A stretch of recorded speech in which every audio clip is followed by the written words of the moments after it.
Bienvenue à tous dans l'invité de la rédaction sur Medi 1.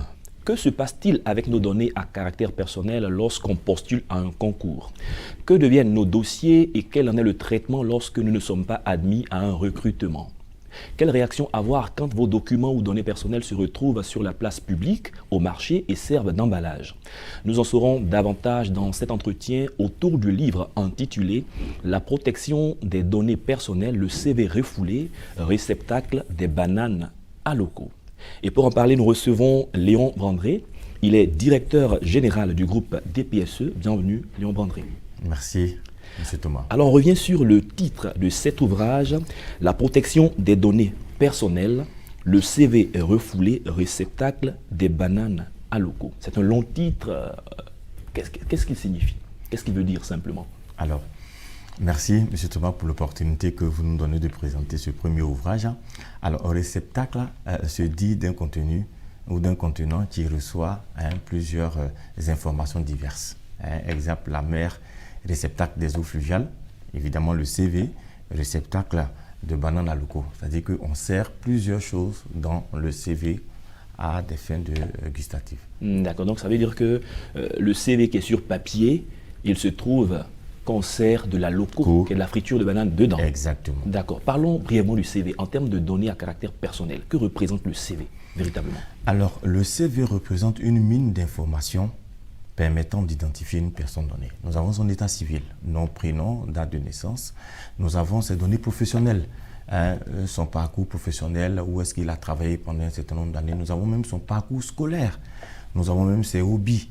Donc, le CV représente une mine d'informations sur une personne donnée, donc qui constitue une donnée à caractère personnel pour la personne concernée. Est-ce que c'est un problème qu'on va au coin de la rue, on achète de la banane braisée, de l'arachide, et on nous sert parfois dans des documents, certains n'y prêtent vraiment pas garde? Certains n'y prennent pas garde, justement, mais en fait, le fait de manger dans ces documents papier, nous pouvons retrouver des informations souvent confidentielles. Ouais. On peut même manger souvent dans des papiers de laboratoire d'analyse, de résultats d'analyse de la personne concernée, où on peut même découvrir que cette personne-là est séropositive. Mais avec le nom, le prénom, toutes les informations qui permettent d'identifier le numéro même de personne. téléphone, qui permet même d'identifier, de savoir qui est cette personne, où elle est, où elle travaille, qu'est-ce qu'elle fait dans la vie. Est-ce que c'est dans ce genre de conditions qu'on retrouve parfois sur Facebook, sur Internet, les notes de devoir de certaines personnes? Exactement. On dit 0 sur 20 et puis on met toutes les phrases utilisées. Exactement. Donc ces personnes-là qui ne connaissent pas la portée de publier ces informations n'ont pas conscience qu'en publiant ces informations avec l'identité des personnes peut porter atteinte ou préjudice à la personne. D'accord, rentrons dans le livre. Le personnage principal, Anna, elle se rend compte que dans son CV, on lui sert de la loco. Mais quelle est sa réaction? Elle est toute mitigée. Anna est consciente de ses droits. Donc elle sait qu'en tant que personne concernée, elle a des droits. Elle sait qu'elle a déposé ses informations quelque part. Elle va acheter son alloco du midi et c'est dans son propre CV qu'on la sert. Elle est complètement dépitée. Tout de suite, elle se calme, mais après, elle prend conscience qu'en fait, il y a un souci. L'endroit où j'ai déposé mon CV, cet endroit-là où cette personne, ou ce recruteur, parce qu'elle se rappelle qu'elle demandait du travail et elle a déposé son CV dans une entreprise. Le nom de l'entreprise est sur le papier. Donc, identité de l'entreprise, donc du recruteur, de la personne qui a son CV. D'accord. Avant de voir quelle initiative il faut avoir ou quelle démarche il faut avoir quand on se retrouve dans ce genre de situation, quels sont la plupart du temps les types de documents qu'on retrouve comme ça dans la rue? Alors, pour l'occasion, nous sommes venus avec certains documents. Nous n'allons pas forcément donner l'identité des entreprises, mais nous avons par exemple ici une liste de personnel à virer avec le numéro de compte. Et ça se trouve dans la rue? Et ça se trouve dans la rue, on a mangé là-dedans, les galettes. On a ici une demande d'explication, 24 heures. On a même ici un dossier d'une banque de la place qui présente tout le statut de celui qui a le compte dans l'entreprise. On a ici une notification de crédit autorisé avec les montants de dotation d'une société. Monsieur Léon, c'est énorme. Comment ces documents se retrouvent-ils dans la rue? Alors, ce document se retrouve dans la rue parce que les entreprises n'ont pas conscience de leurs obligations. vis-à-vis de la loi, ce qu'on appelle les obligations légales de l'entreprise. L'entreprise a une obligation de confidentialité des informations qu'elle traite. Pour l'occasion, par rapport à ce service, c'est le traitement du recrutement du personnel. Donc, l'entreprise n'a pas conscience qu'en recrutant le personnel et les informations qu'elle a collectées, dont elle va en faire un traitement, elle ne conserve pas ces documents de façon confidentielle.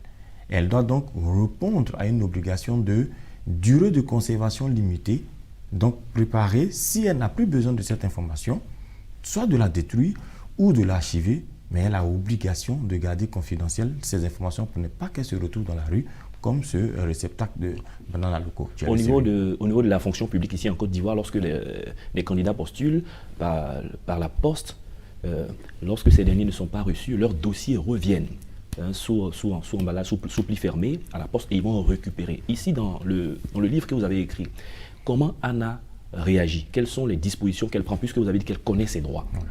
Alors, Anna mène sa petite enquête pour savoir comment est-ce que la dame a reçu ces documents. Okay. Et la dame lui explique que c'était l'entreprise, le technicien de surface m'a remis ces documents et que chaque mois, je me rends dans cette entreprise comme dans plusieurs entreprises pour avoir ces informations. Donc, Anna remonte la file et se rend compte qu'il y a un souci de gestion du patrimoine informationnel dans l'entreprise. Alors, elle mène une campagne de sensibilisation auprès de cette entreprise-là pour leur dire que si vous n'y prenez garde quant à la gestion de votre patrimoine informationnel, vous pourrez avoir un problème. Il peut y avoir une plainte et cette plainte peut remonter jusqu'aux autorités compétentes, donc l'autorité de protection, et l'entreprise peut être sanctionnée si elle ne prend pas les dispositions pour entrer dans une démarche de conformité allant au respect de ses obligations vis-à-vis de la loi. Alors pour ceux qui nous écoutent, si quelqu'un sur une liste noire de licenciement et que demain il retrouve cette liste comme emballage de quelque chose dehors, comment il doit réagir? Mais tout de suite, il peut porter plainte parce que c'est une atteinte à sa vie privée. Il peut porter plainte auprès de l'autorité compétente. Il peut demander un droit d'accès. Le droit de la personne concernée, c'est de demander accès à ces informations pour savoir comment est-ce que les données sont traitées au sein de l'entreprise.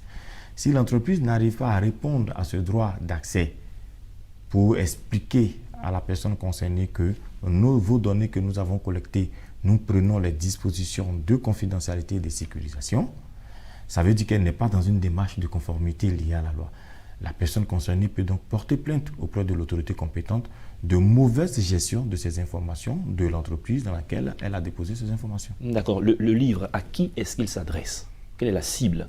Alors, ce livre s'adresse à tout le monde. C'est pour ça que nous l'avons fait en bande dessinée, pour qu'il soit accessible aux enfants et aux adultes, à la personne, aux citoyens lambda de la société, pour que ces personnes prennent conscience que manger dans des CV ou dans des documents, lorsqu'ils vont acheter leurs galettes ou les bananes à locaux, doivent les interpeller pour pouvoir sensibiliser autour d'eux et même la vendeuse pour ne pas que ces documents-là puissent se retrouver dans la rue pour ce qui est de la personne concernée. Mais l'autre cible, c'est les entreprises pour qu'elles prennent conscience que ces documents sont importants et qu'ils ne doivent pas se retrouver dans la rue désormais. Je pense que dans cette affaire, il y a certains qui en sortent parfois heureux, les élèves, les étudiants qui vont manger des galettes, ils trouvent un sujet d'examen dedans. Quand ils vont composer, parfois c'est le même sujet. Mais c'est clair que ça va jouer sur l'éducation parce qu'un sujet doit être scellé et découvert principalement par tout le monde. Quelles sont les dispositions que les entreprises et ceux qui sont gestionnaires de données doivent prendre pour ne pas que les documents se retrouvent dans la rue? Alors, les entreprises doivent rentrer dans une démarche de conformité. Ça veut dire qu'elles doivent rentrer dans une démarche du respect de leurs obligations. Le respect de ces obligations, pour ce qui est des documents papier, doit les amener à respecter l'obligation de durée de conservation. Les données doivent désormais être conservées sur une durée limitée dans l'entreprise et doivent mettre en place des dispositions de destruction de ces papiers-là lorsqu'elles n'en ont plus besoin. On voit, ça sera la toute dernière question, sur Internet, il y en a qui publient une note d'examen, une feuille de copie. Que faire? Le message à ces derniers-là. Le message à ces derniers-là est de ne pas publier ces informations. Ou si elles veulent publier ces informations dans l'optique de sensibiliser, d'informer sur le contenu, elles doivent prendre le soin de protéger ou de masquer l'identité de la personne. Voilà. Merci, M. Léon Bandré. Je rappelle que vous êtes le directeur général du groupe DPSE. Avec vous, nous avons parlé d'un livre que vous avez produit sur les données à caractère personnel. Le livre, il a intitulé « La protection des données personnelles, le CV refoulé, réceptacle des bananes à locaux ». Merci d'être passé sur notre plateau. C'est moi qui vous remercie, M. Thomas. C'est la fin de cette émission. Merci à tous de l'avoir suivi. Excellente suite de nos programmes sur Média 1.